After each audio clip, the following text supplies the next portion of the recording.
The National Executive Committee of the Governing All Progressives Congress has temporarily handed over its powers to the Abdullahi Adamu-led National Working Committee until July 2022.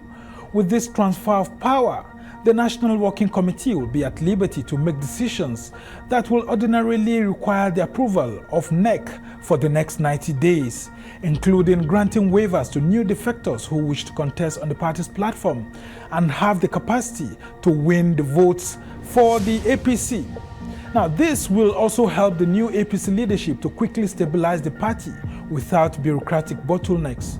We'll be speaking with a non-serving senator on the agenda for the Abdullahi Adamu-led APC National Working Committee, preparations for 2023 general elections, and other national issues. And also on the show, she's an aspirant of the All Progressives Congress who is ready to offer an effective representation to the people of Ogun Central Senatorial District in 2023. Ola Torreira Majekodome Oniru intends to replace the current lawmaker representing the senatorial district at the National Assembly, who is also former Governor Ibikunle Amosun. Now, the task ahead is great, and she says she's up to it. Can she thrive in a political atmosphere which does not favor so many women? We'll be speaking with the woman herself on how prepared she is for the task ahead. I'm Somna Sambo, and this is the Arise interview.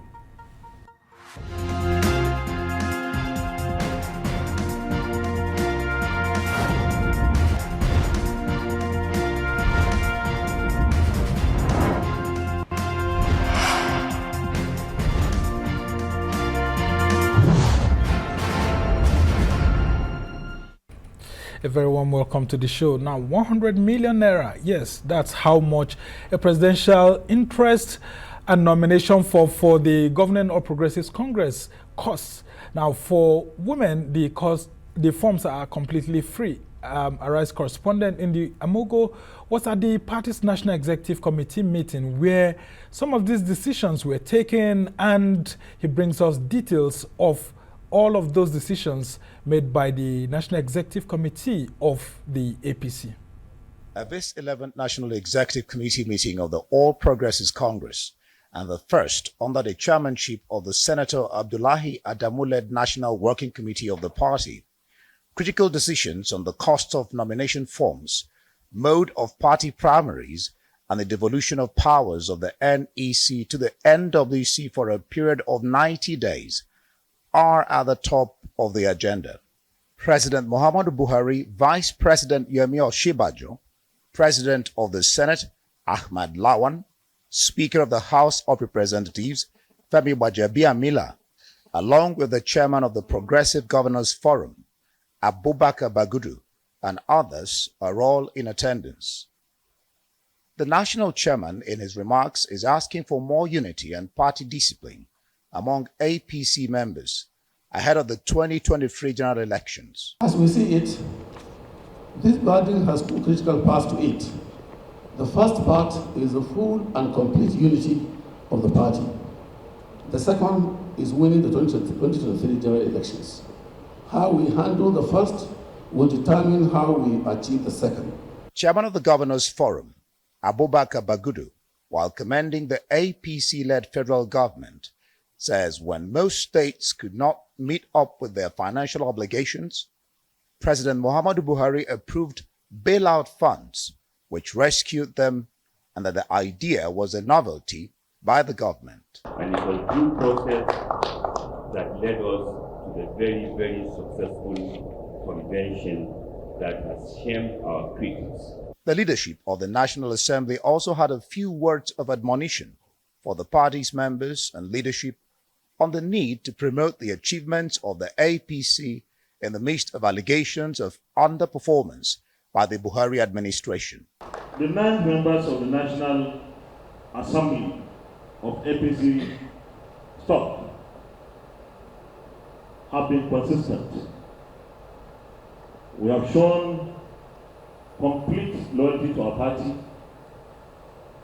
We remain committed to the end. The President, Muhammadu Buhari, while thanking all the aspirants that withdrew in deference to his call and for the party's unity during the National Convention, is urging them to work assiduously for the APC's success during the general elections. I call on all party members to abide by all extant laws, rules, and regulations, and to leaders of our party to avoid imposition of candidates that cannot win popular elections. After the NEC meeting, APC spokesperson Felix Morka provided more insight on the discussions reached by the party's second highest decision-making organ, including the cost of nomination forms. Resolution essentially has devolved the powers of NEC. The NEC meeting was summoned by the APC as part of measures to ensure compliance with Section 84 of the Electoral Act, based on the electoral calendar released by the INEC. Political parties have until June 3 to submit the list of their flag bearers for the presidential, governorship, national, and state legislative seats. The electoral body says failure to comply will deny any political party representation. Ndi Amugo, Arise News. Thank you, Andy. Now, joining us to take a look at these issues is Senator Mohammed Hassan, a member of the All Progressives Congress, a non-serving senator that formerly represented Yobe South in the 8th Senate, and he's also a former commissioner in Yobe State and former banker, university lecturer, and all of that. So good to have you on the show. Thank now, you. I mean, you would have heard resolutions of the NEC of your party, and some of the things that have been said, Nigerians are already reacting to it. So first of all is the issue of money. People are saying 100 million naira is too much. And then I also want you to talk about the NEC devolving its powers to the NWC of the party. And then thirdly, President Buhari was warning against imposition of candidates so as to allow the APC present popular candidates. Okay, thank you for having me in your studio. It is quite interesting, the outcome of the NEC meeting of yesterday. I felt very, very elated. It was very, very clear that the party is gearing up towards winning the 2023 general elections. The issue of how much is it, 100 million naira for the nomination from an expression of interest, I think that's my personal view.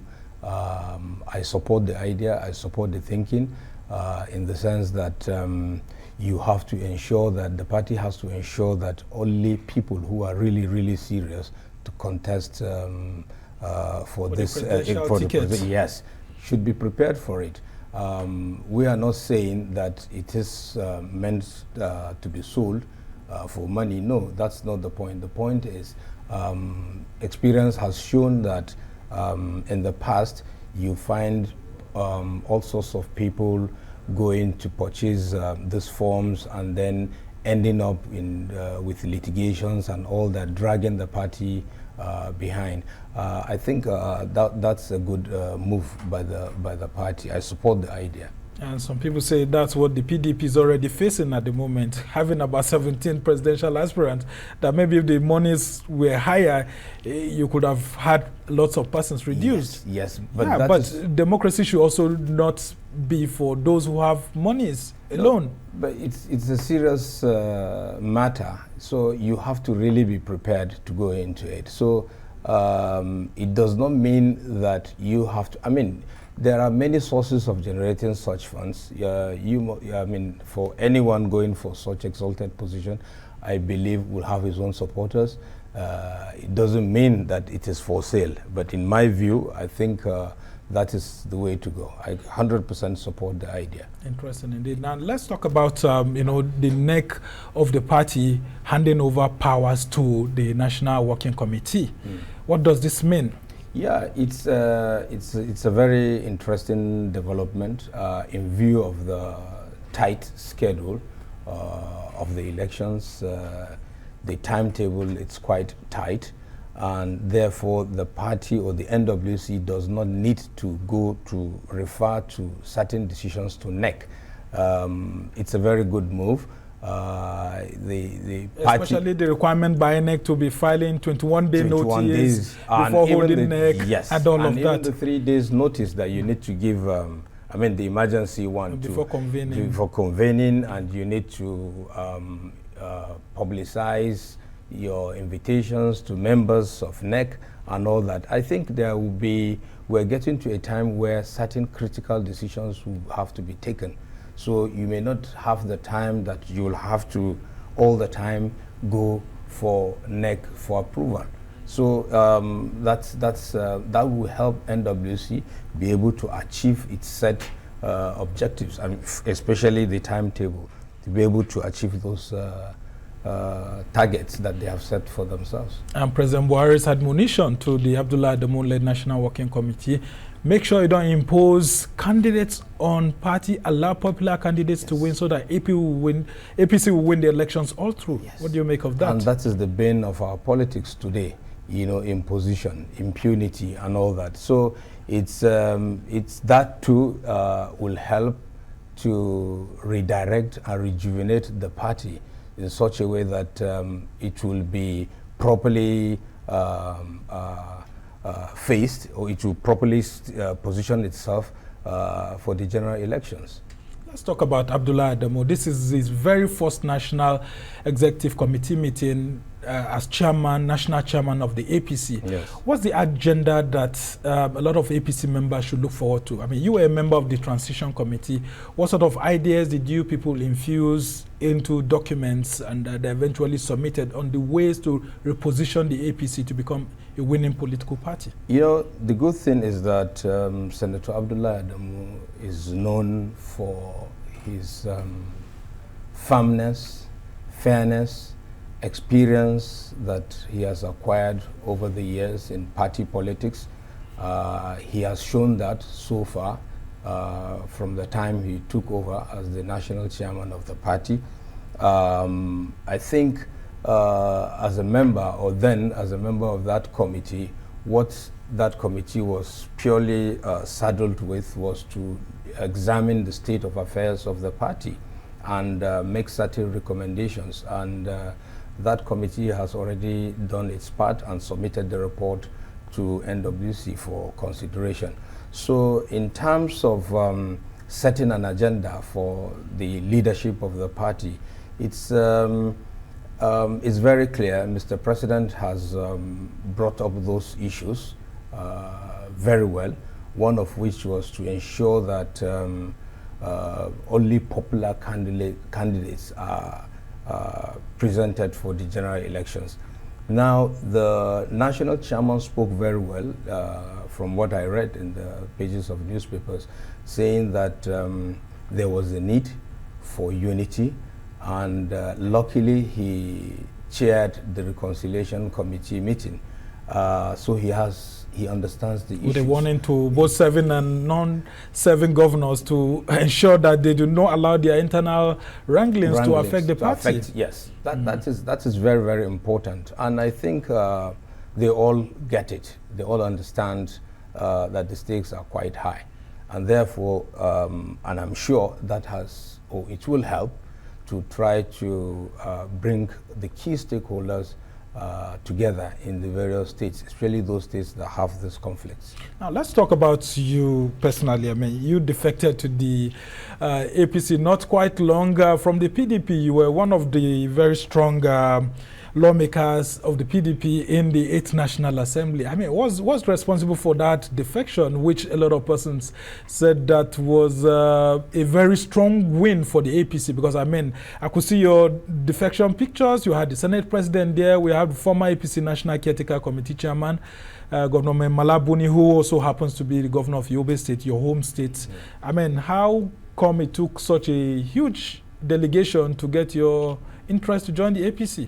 You know, let me start by saying, remember what Tip O'Neill said, the former Speaker, U.S. House of Representatives said. I think he coined this phrase of saying all politics is local. That principle really worked for me. That principle says the success of every politician is tied to his ability to understand the issues of his constituents and not the mundane or the intangible issues.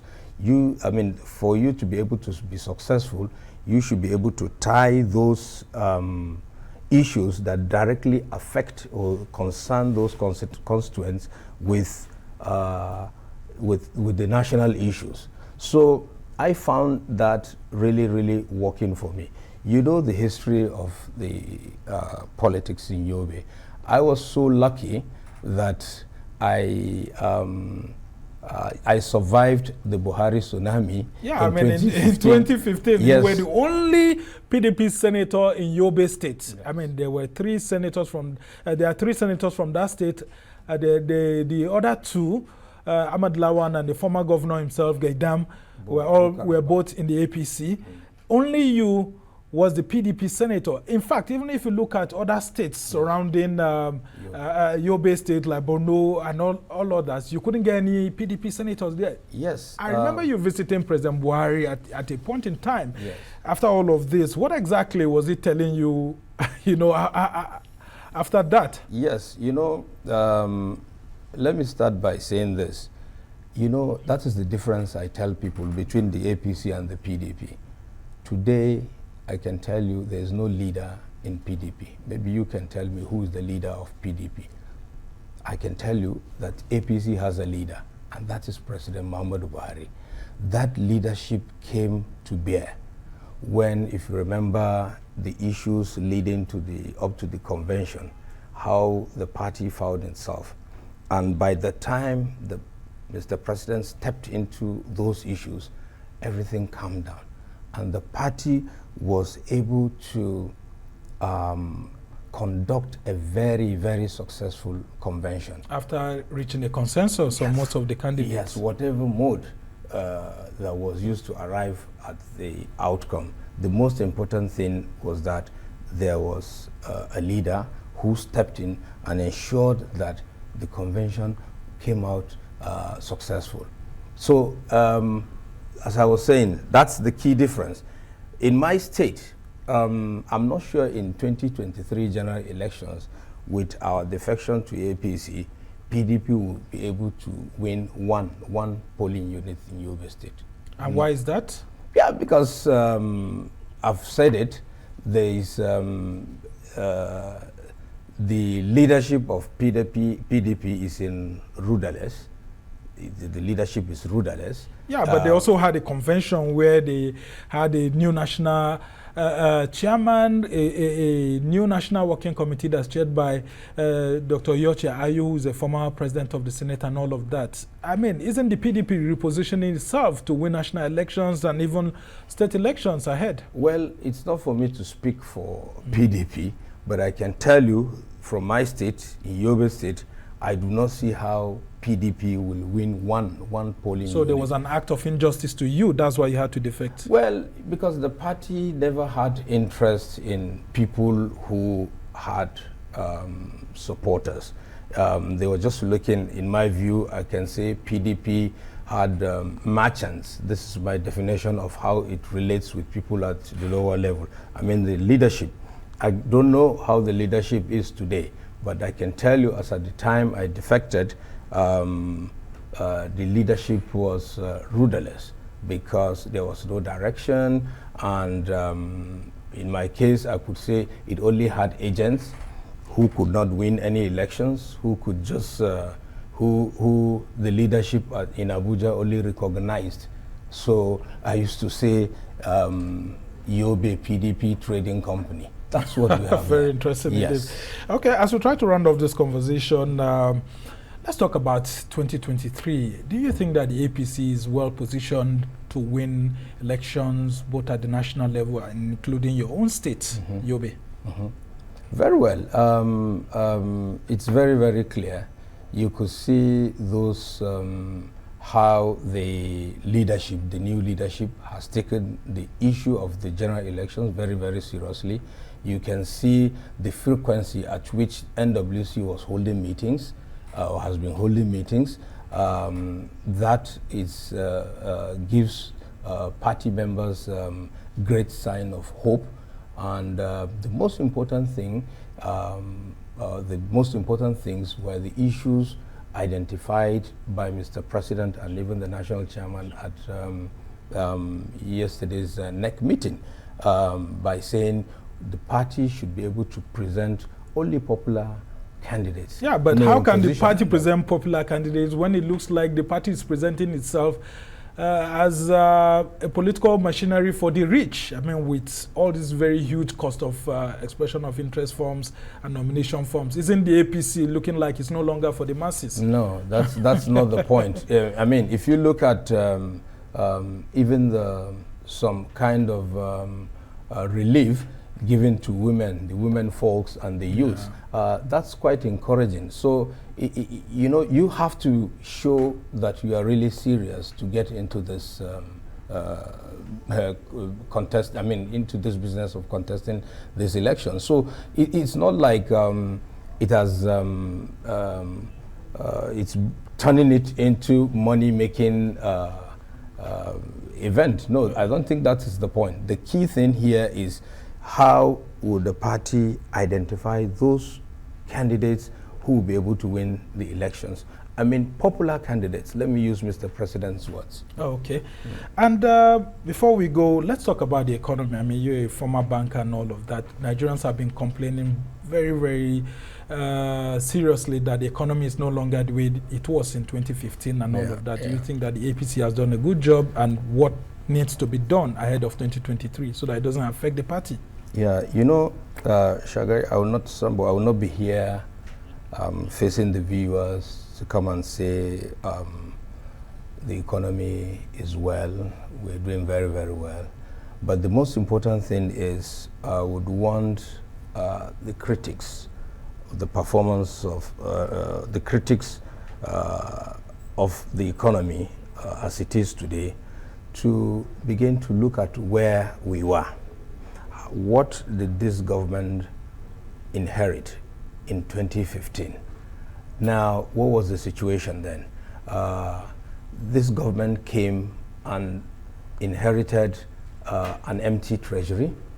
You could remember how it all started. Between 2008 and 2014, the crude oil price averaged well over $100 a barrel. Yeah. And Nigeria, the past administration was not able to save. Let me give you one simple example. Very quickly, if they had if they had saved and invested in areas today like developing our gas infrastructure today, Nigeria will be benefiting from the fight, the war in between Nigeria, between Russia and Ukraine. That would have been an opportunity. Okay, I must thank you so much, Senator Mohammed Hassan. Is a former federal lawmaker from Yobe State and a member of the All Progressives Congress. He just defected to the party and has been given lots of responsibilities already. We just wish you well. But are you contesting, yes or no? Well, that will be decided by my constituents. All right. We can only wish you well. Thank you so much for being on the show.